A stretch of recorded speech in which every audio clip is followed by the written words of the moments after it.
மெய்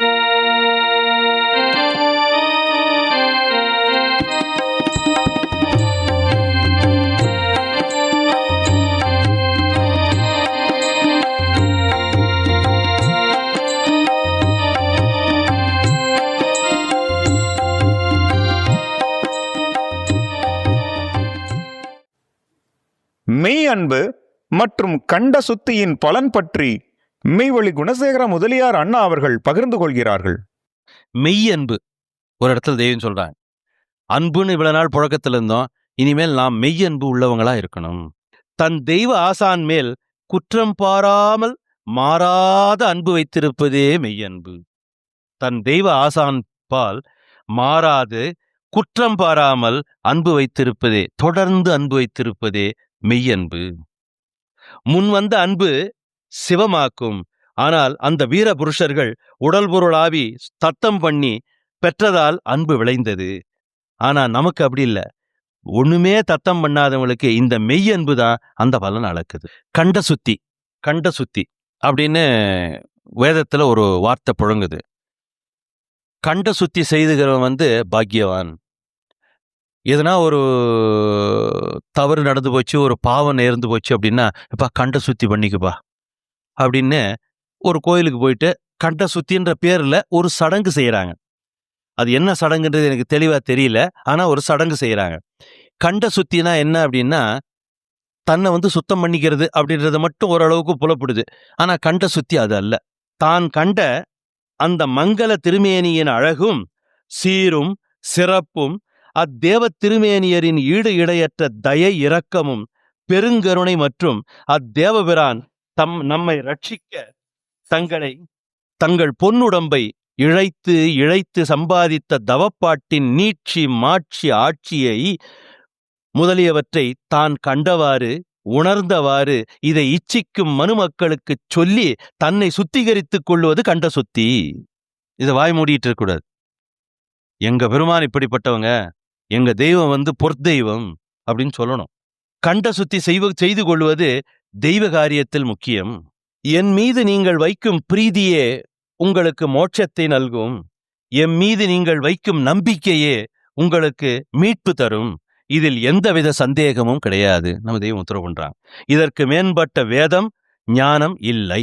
கோவைக்கு பக்கத்துல, கோயம்புத்தூருக்கு பக்கத்துல பேரூர்னு ஒரு ஊர் இருக்கான். நான் போனதில்லை, எனக்கு தெரியாது. அதுக்கு மேல சிதம்பரம்னு ஒரு பேர்.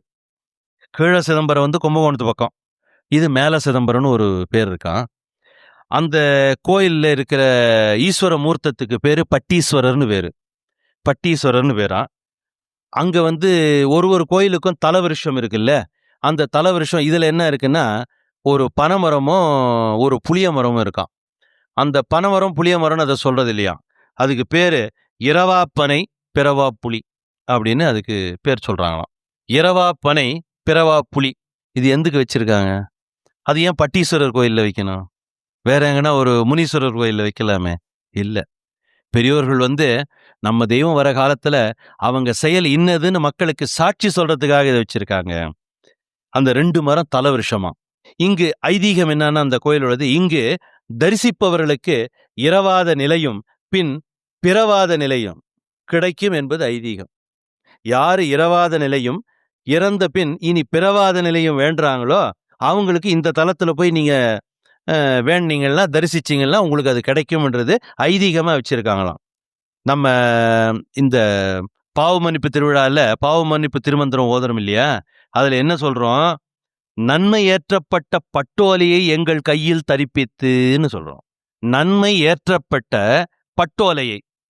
பட்டோலையை எங்கள் கையில் தரிப்பித்து நன்மை என்னும், அதாவது நன்மை என்னும் அந்த யமபடரை நீக்கி சிவமாக்கும் செயலுடையதுதான் நன்மை. அதான நன்மை. இந்த நன்மையை கைபோடுவதுதான் ஒரு மதத்தினோட லட்சணம்னு சொல்றாங்க. அப்ப அந்த நன்மையை அந்த பட்டோலையில ஏத்தி நம்ம கையில தரிப்பிக்க கூடிய தெய்வம், அவங்களுக்கு பேரு பட்டீஸ்வரர். இந்த நன்மையை பட்டோலை மூலமா உங்க கையில, அதை நமக்கு வாங்க கூட, இந்த கை எச்சி கை, இது அசிங்க கை, இந்த கையில வாங்கறதுக்கு தகுதியே இல்லை. ஆனா தெய்வம் என்ன பண்றாங்களா, அந்த பட்டோலையில அந்த நன்மைய பொறிச்சு நம்ம கையில தரிப்பிக்கிறார்கள். நேத்து பார்த்தோம். பொருந்துதல்ன்றது அங்கிருந்து வெளியிலிருந்து பொருந்துறது தான் பொருந்துறது. அதே மாரி தரிப்பித்தல்னா அவங்க எடுத்து நமக்கு தரிப்பிக்கிறது. நாமளா எடுத்து அங்கவஸ்திரம் போட்டுக்கிறது இல்ல. தரிப்பிக்கிறது. தரிப்பிக்கக்கூடிய செயலுடையவர்கள் பட்டீஸ்வரர். அந்த தலத்துல என்ன கிடைக்குமான்னா, சாவாத வரம் மட்டும் இல்ல, இனி பிறவாத வரம்.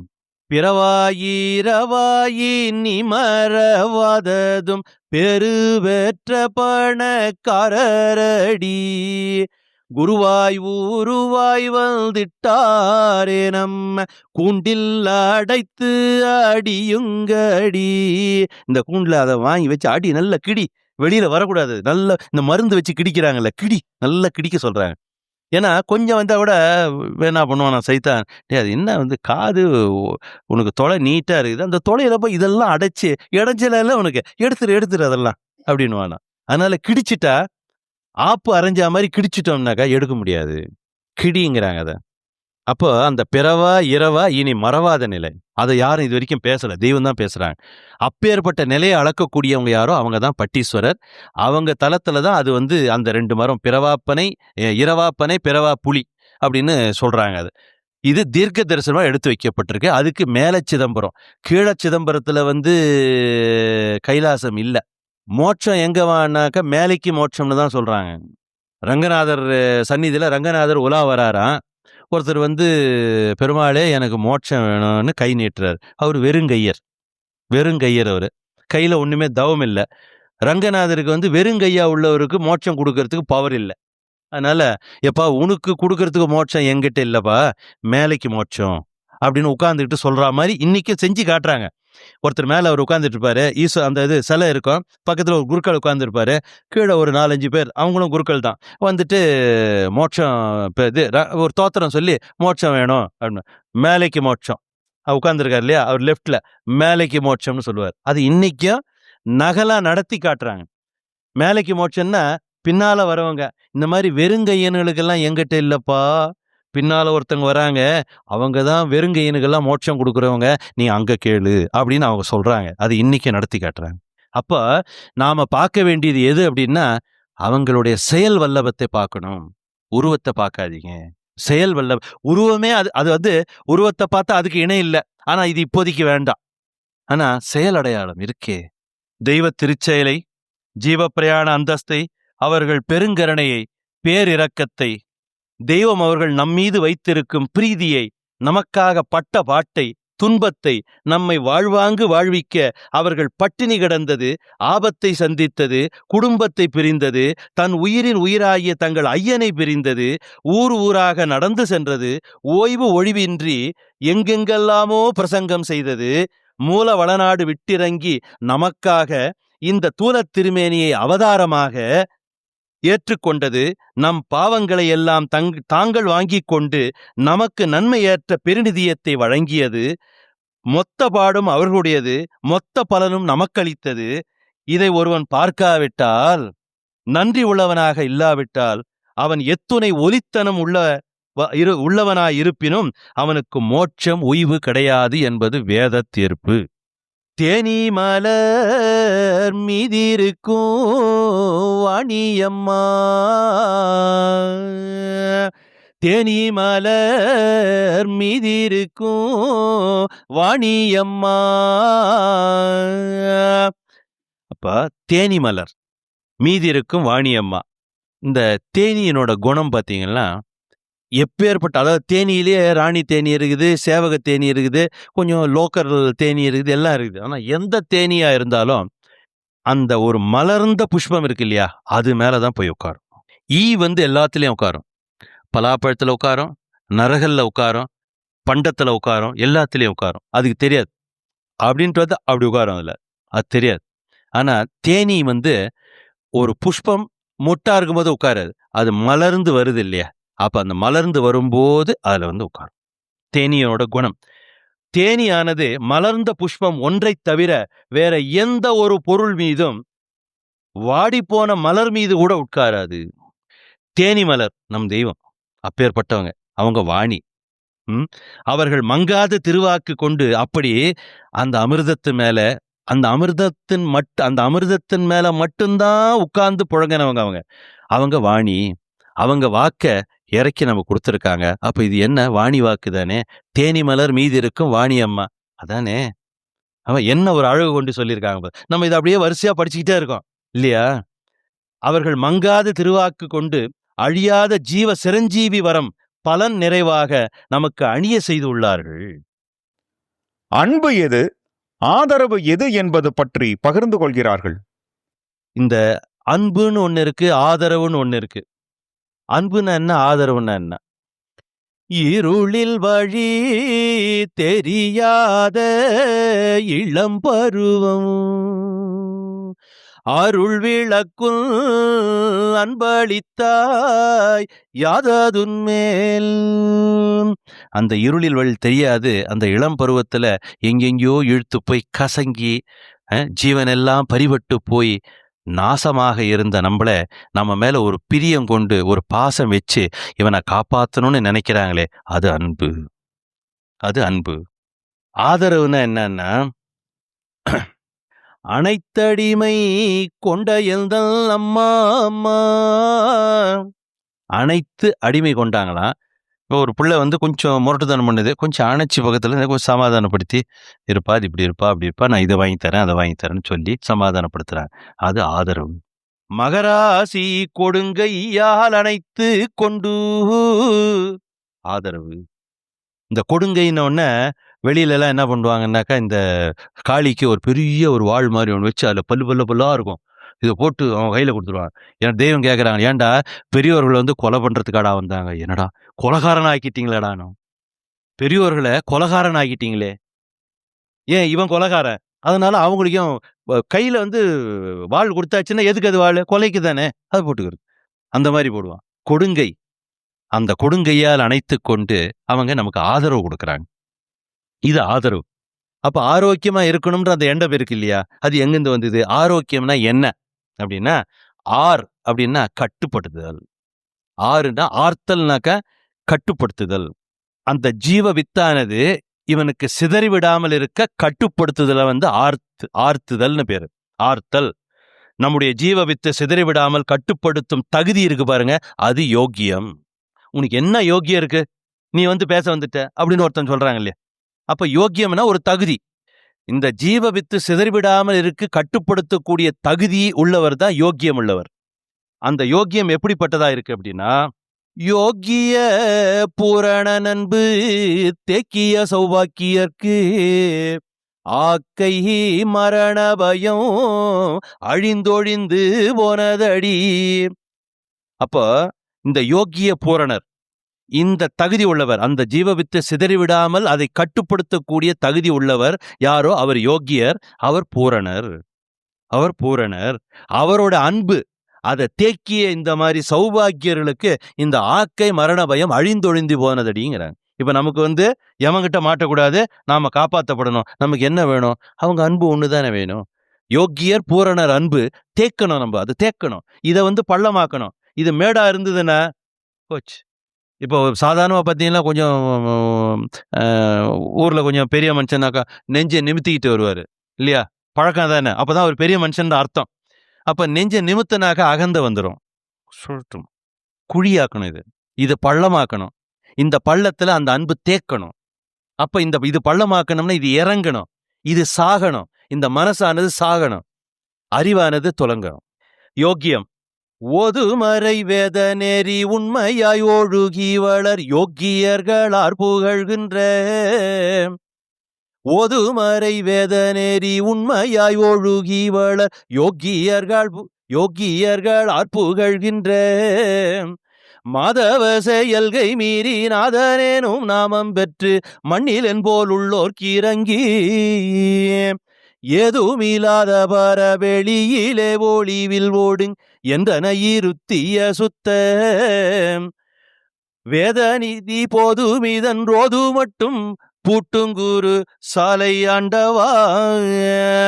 அப்ப யோக்கிய பூரணர்னா அவங்கள போற்றக்கூடிய, அந்த யோக்கியரை போற்றக்கூடியவங்கெல்லாம் யோக்கியர். அவங்க பேர் பெற்றாங்க. அந்த பேர் நமக்கு வச்சாங்க. நாம பெற்ற பேர் இல்லை இது.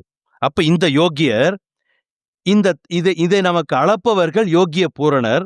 ஆரணமான இந்த ஆலம் இன்சானில் நின்று ஆடும் பொருள் கைவந்தவர்கள், அவங்க தான் யோக்கியர். அந்த இதை கட்டுப்படுத்தக்கூடிய யோக்கியதை உள்ள அந்த பூரணரை சார்ந்து இருக்கிறது தான் ஆரோக்கியம்.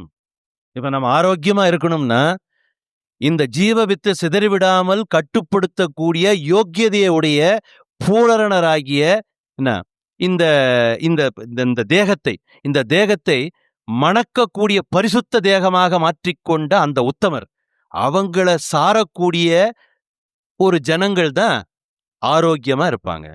அவருக்கு பேர் ஆரோக்கிய சாமி. அவருக்கு பேரு ஆரோக்கிய சாமி. ஆரோக்கியமா இருக்கிறதுக்கு என்ன பண்ணணும்? சாவை மீறணும். அந்த சாவை மீறக்கூடிய தன்மை சாமி கிட்ட இருக்குது. சாமியை பிடிச்சிக்கிறது. முடிஞ்சு போச்சு. இறுதி தீர்ப்பர் அவர்களின் எச்சரிப்பு வசனம் பற்றி பகிர்ந்து கொள்கிறார்கள். இது நம்மளுடைய ஆதிமை உதயபூரண வேதாந்தத்துல இறுதி தீர்ப்பர் அவர்களின் எச்சரிப்பு வசனம், தவ வரத்தை கேடாக்கி கொண்டவர்களை பற்றி. இது நீங்க படிச்சிருப்பீங்களா இல்லையா எனக்கு தெரியாது, இருந்தாலும் இப்ப நம்ம பங்கிக்குவோம். இது சாலையை சேர்ந்தவங்க, அதாவது தெய்வத்தை தெய்வமா மதிக்கிறவங்க, ஏத்துக்கிட்டவங்களுக்கு மட்டுமே இது பொருந்தும். இது ஏதோ இதுல நமக்கு தெய்வம் நம்மளை குறை சொல்றாங்க, நம்மளுக்கு நம்மளோட குற்றங்களை காட்டுறாங்கன்னு தயவு செய்து நினைக்காதீங்க. குற்றத்திலிருந்து விடுபட்டு நாம அவங்களோட பொற்பாதம் போய் சேர்றதுக்கு நமக்கு வழிகாட்டுறாங்கன்னு அந்த தெய்வத்தை வேண்டி இதை நாம வாசிப்போமாக. கலிப்பகையன் கையில் சிக்கி இருந்தவர்களை விலக்கி ரட்சித்து தேகத்தை அழிக்கும் சத்ருவின் கைக்கு தப்ப வைத்து அவர்களை யுக வித்துக்களாக ஆக்கி மீட்டார். அப்பொழுது அவர்கள் தேவனுடைய வார்த்தையை விசுவாசித்து மகிழ்ந்து பாடினார்கள். ஆனாலும் சீக்கிரமாய் நாய் மறந்தா போலே அவர்கள் சொன்ன கிரியை கட்டளைகளை மறந்தார்கள். இந்த வனாந்திரத்திற்கு வந்தும் தேவனுடைய ஆலோசனை ரட்சிப்பு நடவுக்கு காத்திராமல் ஊனுறக்கம், தேட்டுக்கள், மோகம், வசதி, இச்சைகளில் சாய்ந்து கொண்டு இருதய திருக்குடையவர்களாய் அவர்கள் சொந்த கேடுகட்ட எண்ணத்தின்படியே போக தேவன் தடுக்க முடியாமல் அவர்கள் ஆத்மாக்களுக்கு இளைப்பு தேடிக்கொண்டபடியே அவர்களை விட்டுவிட்டார். அவர்களும் தேவன் கிருபை பாலித்த மகிமையை புல்லை தின்கிற புத்தியற்ற மிருகங்களின் சாயலாக மாற்றிக்கொண்டார்கள். தங்கள் இரட்சகராகிய தேவனின் நீதி கட்டளைகளை மறந்தார்கள். ரட்சிப்பு தந்தருளும் வனாந்திரத்திலே அவருடைய வார்த்தையை விசுவசிக்காமல் அசட்டை பண்ணினார்கள்.